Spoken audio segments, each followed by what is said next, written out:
சாப்பிட என்ன இருக்கு? சீக்கிரம் எடுத்து சாப்பிடையாங்க. சாப்பாடு, சாம்பார், ரசம், ஊறுகாய் எல்லாம் இருக்குது.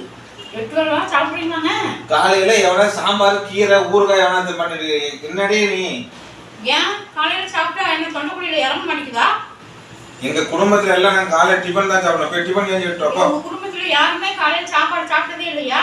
நாங்க டிபன் மட்டும் தான் சாப்பிடுவோம். டிபனா? இதோ வரேன்.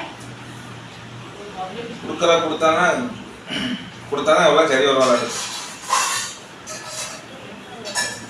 சீக்கிரம் வா, பசிக்குது. இந்தாங்க டிபன். நீங்க முதல்ல சொல்லிட்டா இதையும் சாப்பிட்டுருக்கலாம்னு நான் காலையில எந்த வேலையும் செய்ய வேண்டியதில்லை. பிறக்க டிபன் தான் சாப்பிடுன்னு முதல்ல சொல்லியிருக்கலாம்லாங்க. சாப்பிடுங்க, நல்லா சாப்பிடுங்க.